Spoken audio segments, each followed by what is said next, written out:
What is your favorite kind of food? Aku bisa tebak sih, tapi coba sebenarnya Mami punya apa enggak? Tergantung. Indian food. Don't lie to me, madam. I know you like Indian food. What about my favorite food? You know what kind of food I like? Cannot stand smoke. Saya juga tidak suka asap rokok, tapi asap dari sampah daun-daunan yang dibakar saya suka.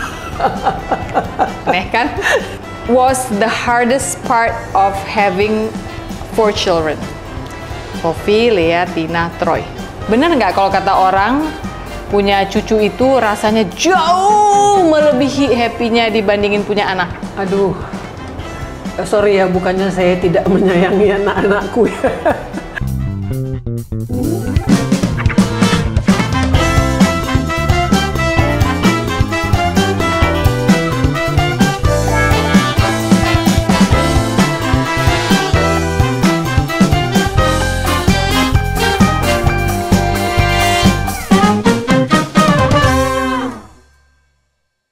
Okay, what is the hardest thing you had to leave behind in life? Dalam hidup ini. Kalau if I had to answer that, my question would be waktu kita harus pindah ke sini dan meninggalkan opungku, which are your parents. Karena aku deket sekali dengan opungku, deket banget sama opung. Nah itu yang paling susah saya harus leave behind. Untuk Mami saat itu, it doesn't have to be that loh. Mami apa yang paling susah di leave behind? Itu kan aku. enggak, saya juga dong. Pada saat itu, saya harus meninggalkan seluruh aspek kehidupan yang saya sudah tahu dan kenal dari sejak saya kecil kan. Di Singapura? Ya, gaya hidup. Dan pindah ke Indonesia? Gaya hidup, pertemanan, pekerjaan, datang ke sini, hitung uang rupiah aja, saya ya, susah perlu berminggu-minggu untuk mengenal ribu-ribuan dengan ya kan di sini kan. Angka zeronya banyak. Angka zeronya banyak. Kalau ke pasar aja kita bicara itu udah ribuan gitu. Ya, udah bingung kan? Aku juga dulu bingung ya. Like we used to have a dollar in our hand, terus $100 itu kan banyak. Terus 100 rupiah. Cuma buat bayar Metro Mini doang dulu, Mam. Terus kalau terima kembalian dari tukang sayur atau dari tukang bajai juga sampai tukang sayur, tukang bajanya mungkin mikir ini ibu tahu ngitung apa enggak sih gitu. Ya, it was the hardest dan memang memerlukan waktu yang cukup lama sampai bisa adaptasi di sini. Ya itu. Berarti untuk seorang perempuan ketika harus mengikuti suami, entah dia dinas dimanapun juga, lalu harus meninggalkan orang tua, itu enggak apa ya, kan orang sering bilang waktu terjadinya di pelaminan, right? You leave your parents and then you go with your husband gitu. Tapi ternyata ketika udah harus bukan lagi pisah kota ya, pisah negara, pisah budaya, it's a total different thing ya. Jadi perlu waktu itu Mami juga cukup lama untuk adaptasi. Waktu Belum itu, lagi cara berpakaian kan? Iya, mama saya pernah ke sekolah waktu itu ngambil raport pakai celana pendek, celana pendek biasa, nggak bukan yang hot pants di lutut gitulah biasa. Abis dong keluarga saya diomongin, tuh ibunya siapa ya? Kok pakai celana pendek? Jadi for us the whole adjustment process lumayan dahsyat ya, Mam ya, lumayan dahsyat. Ya, ternyata ibu saya juga harus adjust. Dahsyat lah, itu seperti ambil pohon diambil dengan akar-akarnya kan? Ya, pindahin. Tapi awalnya kenapa sih kita dulu harus pindah ke sini? Jadi dulu ngomongnya gimana? Anak-anak harus mengenal tanah airnya gitu atau apa? Itu satu hal, tapi sebenarnya karena kita lahir semua di Singapura. Sebenarnya yang paling prinsip adalah karena waktu itu kan peraturan Singapura masih begitu ketatnya. Untuk punya rumah ya? Dedi kan dulu kan kerja di laut kan? Pelaut. Saya. Dan sebagai pelaut dia tidak bisa lama-lama kalau udah masuk ke pelabuhan di Singapura kan dia tidak bisa lama-lama di Singapura turun. Turun ke darat. Ya. Wait. Kapalnya bendera apa? Macam-macam benderanya terakhir yang kapal SAR kan, Search and Rescue. Tapi tunggu, dia adalah WNI yang bekerja di atas kapal bendera macam-macam ya, tergantung perusahaannya. Oh, jadi it's like he came back from overseas, mampir Singapura dengan paspor Indonesia. Dia tapi nggak kalau bisa mau pulang harus pulang ke Indonesia, nggak dulu. bisa. Ya. Baru bisa ke Singapura. Nggak bisa lama-lama di Singapura. Berapa lama waktu itu? Ya kalau kapalnya lama misalkan 2 minggu di Singapura, 2 minggu dia bisa di Singapura. Tapi kapalnya belayar ya dia kan harus ikut belayar. Nggak, tapi kalau dia cuti, kan ada cutinya in 1 year. Ya, kalau cuti harus ke Indonesia karena dia paspor Indonesia kan. Oh jadi nggak bisa pulang ke Singapura, that was the problem. Oh, kan dia tapi bisa dari Indonesia ke Singapura. Nggak boleh lama-lama waktu itu orang Indonesia ke Singapura. Nggak kayak sekarang. Sekarang kan boleh kan? Ya, sekarang kan dengan ASEAN visa bisa 30 hari gitu kan. Tinggal perpanjang, especially because if you have family there ya. Apalagi karena kita kan permanent resident udah. Masih ketat dan waktu itu permanent resident juga belum bisa beli rumah. Iya. Harus red IC ya. Yang boleh beli. Sekarang emang udah bisa? Sekarang udah bisa as long as you have the money bisa. Oh iya, that's why a lot of Indonesians yang rich, crazy rich beli rumah ya di sana ya, di Singapura ya. Okay, so that was the hardest thing you had to leave. Not when you were 5 or 6 ninggalin si Bolga kan you left your opung juga. Kalau itu kan pokoknya kita waktu itu ikut dengan orang tua itu aja. Jadi nggak ada feeling of padahal saya cucu pertama opung saya ya, dan cucu pertama sampai lama banget gitu, tapi nggak ada perasaan seperti itu. Oke, yang penting ikut orang tua pada saat itu.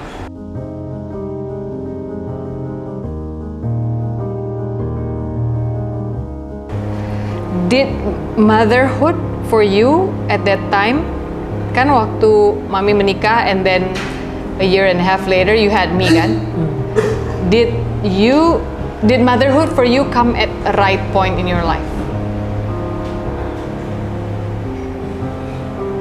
Kan ada orang yang, aduh belum siap nih ternyata punya anak, saya masih mau karir, saya masih mau ini, tapi ya sudah, udah hamil ya, saya harus belajar merawat, menjadi ibu. Kalau buat mami pada saat itu?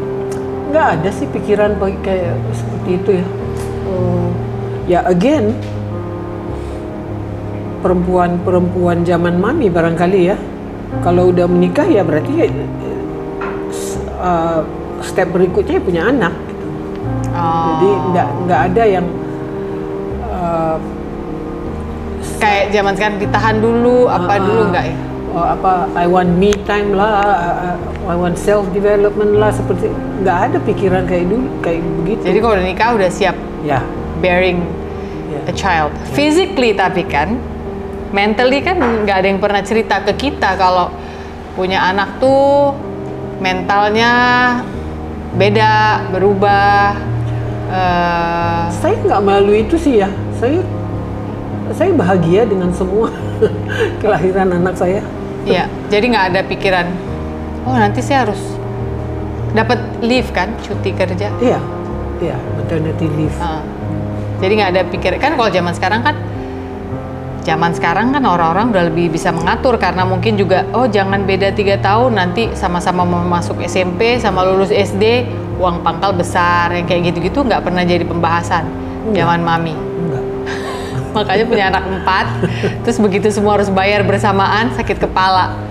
Jadi ada bagusnya juga dong zaman sekarang orang bisa ngitung itu ya, Mam. Apa enggak menurut Mami? From your point of view? Yes and no.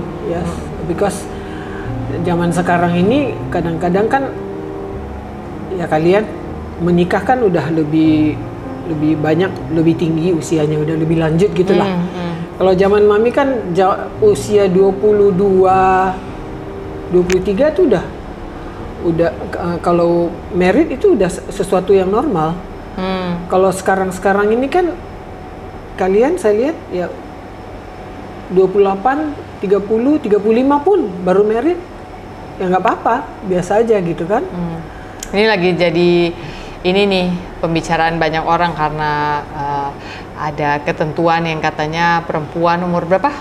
BKKBN bilangnya minimal 21. Oh ya, BKKBN bilang perempuan minimal 21, laki-lakinya 25. Oke, anyway, let's leave that pembahasan. Saya kurang mengerti itu. Kita akan bahas nanti kalau ada pakarnya datang ke sini, kita tanya-tanya aja. Mungkin itu psikolog atau apa. Oke, sebagai orang BTL yang lahir di Sibolga, right? And then you went to Singapore and then suddenly your life change. Kita semua harus pindah ke Indonesia waktu aku umur 12 atau 13 tahun itu. Where is home to you? Sekarang ya di sini, di Indonesia. Sekarang? Sebelumnya belum merasa ini home? Ya waktu baru-baru pindah, dan itu kan udah berpuluh tahun yang lalu. Waktu beberapa tahun setelah pindah itu masih merasa tuh kalau saya pulang kampung Singapura gitu kan. Apa itu terjadi ketika your parents passed away? Waktu kan opung boy dulu meninggal, and then a few years later opung girl meninggal. Was it then that you finally switched? Oh, rumah saya di Indonesia. Sebenarnya bukan rumah saya di Indonesia per se ya, tapi disinilah keluargaku. Jadi di sini rumahku. Iya. Di sini keluargaku, jadi di sinilah rumahku. Iya. Tapi kan with all due respect, keluarga kan anak-anak udah pada nikah semua kecuali Troy. Betul. Itu apa shift yang you feel that might happen in your life? Kan aku belum tahu, aku belum jadi orang yang seusia mami. Ya tapi kan kalian di sini semua. Di Indonesia. Nah, jadi disinilah keluargaku, anak-anakku kan keluargaku ya, my immediate family. Disinilah keluargaku, disinilah tempat tinggalku gitu, disinilah rumahku.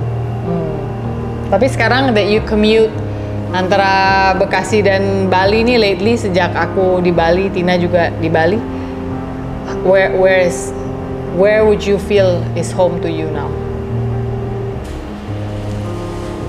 Dia kalau ke Bali lama loh. Ya,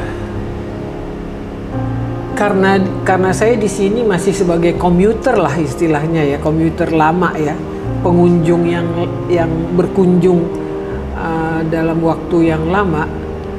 Tapi karena mami masih punya anak yang belum nikah, Troy. Satunya, yang cowok. Merasa masih rumahku itu masih di sana. Di Bekasi. Di Bekasi. Oh. Nanti dia kalau udah nikah beda cerita lagi. Beda cerita lagi. Oke. Karena kan dia udah nikah. Kalau dia udah menikah nanti fokusnya berarti kan keluarga dia. Dan harus fokusnya ke istrinya, ke keluarganya. Oke. Gitu. What is something you are still learning until today? Yang mami sampai dengan hari ini kok masih pelajaran hidupnya, saya masih harus hadapi terus soal yang begini-begini gitu. Di usia yang udah sekarang ini loh. Sebenarnya mau selanjut apapun usia kita itu masih tetap aja banyak yang masih kita kurang tahu. Masih harus cari tahu lebih banyak ya. Mami secara pribadi misalkan, kau tadi bilang mami wanita pekerja ya, wanita pekerja. Nah, sebagai wanita pekerja, setelah udah tua memang saya menyadari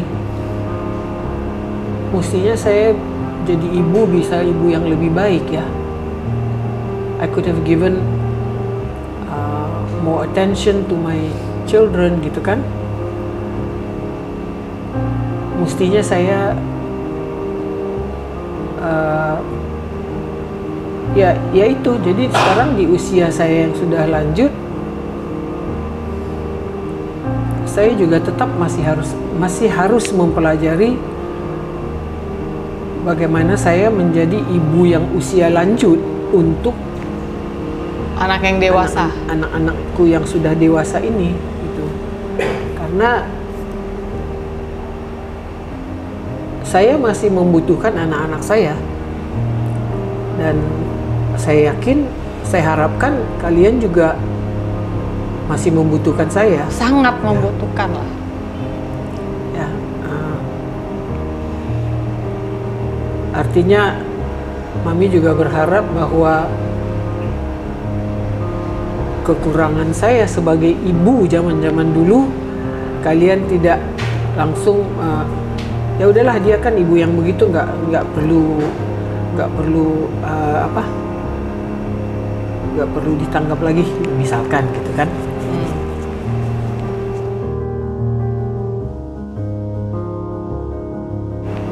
What are the biggest similarities yang sama antara kita berdua? Kita sama-sama anak pertama nih, Mam.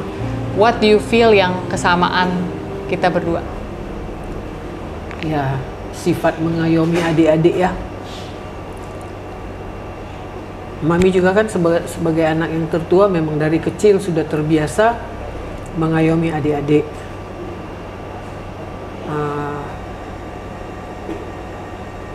Justru saat saya mulai bekerja,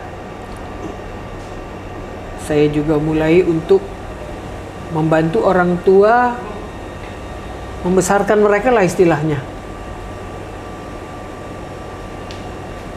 Ya itu, saya sebagai anak yang tertua mengayomi adik-adik. Even sekarang setelah Mami sudah, adik-adik Mami pun sudah semua udah lansia. Udah di luar negeri semua. Dan di luar negeri semua, tetap saja perasaan kakak itu selalu timbul gitu kan. Itu susah loh ngilanginnya, Mam. Kadang-kadang aku pengen banget gue nggak mau peduli sama lu, boleh nggak ya? Kalau dikasih tahu kadang-kadang susah, tapi nanti kalau udah susah dia cari kita gitu ya, si adik-adik ini. Cuma selalu selalu akhirnya muncul lagi gitu, that feeling of,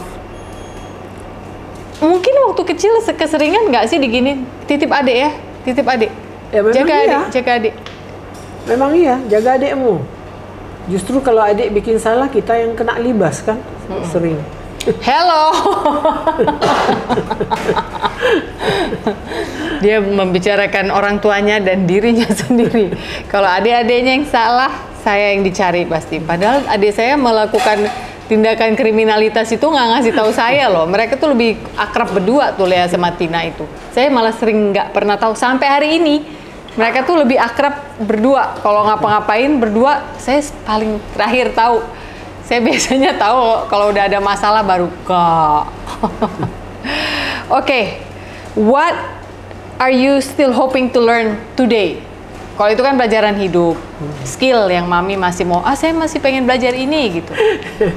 Belajar sepeda, dia nggak bisa naik sepeda guys. Satu, belajar sepeda. Ya kan? Mau tinggal di Bali harus bisa naik motor. Satu lagi. Menjahit enggak suka menjahit. Saya bisa kok menjahit, cuma ya nggak begitu suka gitu aja. Tapi nanti kalian ketawa ya. Mau apa? Mau diving? Aduh, kan waktu dia itu suka aneh-aneh hobinya nih. Mau tunggu sebentar, before you go on. Mau apa? Mau apa itu namanya? Skydiving. Pernah juga waktu itu dia bilang, Mami waktu muda pengen lo skydiving. Waktu muda. Kan Mami pernah tanya kau waktu itu kan, gimana sih orang-orang ini jadi influencer? Oh, dia mau jadi influencer, guys. Emangnya kalau influencer itu kerjanya apa menurut Mami yang seru? Ya, yang pertama kan dia bisa kasih inspirasi buat banyak orang. Tentunya jadi influencer yang benar ya. Ya. Kedua kan bisa dapat duit. Oh.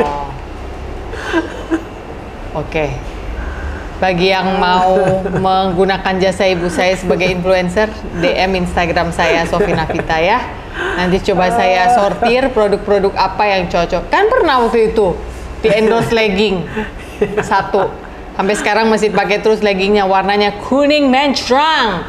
Yang kalau kita ke pantai di sini anjing-anjing pun minggir saking silaunya siang-siang. Hijau stabilo. Hijau apa kuning ya? Hijau stabilo. Ya. Ada opung-opung lewat dengan panas matahari Bali jam 12 siang, dia lewat dengan stocking hijau stabilo. Oke, jadi Mami masih mau jadi influencer. Mami tahu nggak kalau jadi influencer itu harus mau syuting kayak begini? Capek loh, Mam. Ya, ngeditnya. Terus kadang-kadang udah dikasih ke klien, kliennya minta revisi lagi. Kita harus edit lagi, itu loh yang bikin stres, Mam. Jadi ya itu kayaknya enak gitu ya lihat kerja di influencer, tapi ya kalau udah kena revisian klien sih pusing juga. Atau Mami pikir cuma foto aja terus udah gitu? Ya pikiran saya namanya juga pikiran gen apa saya? Baby boomers. Ya. Pikirannya baby boomer. Iya. Foto udah taruh situ gitu ya.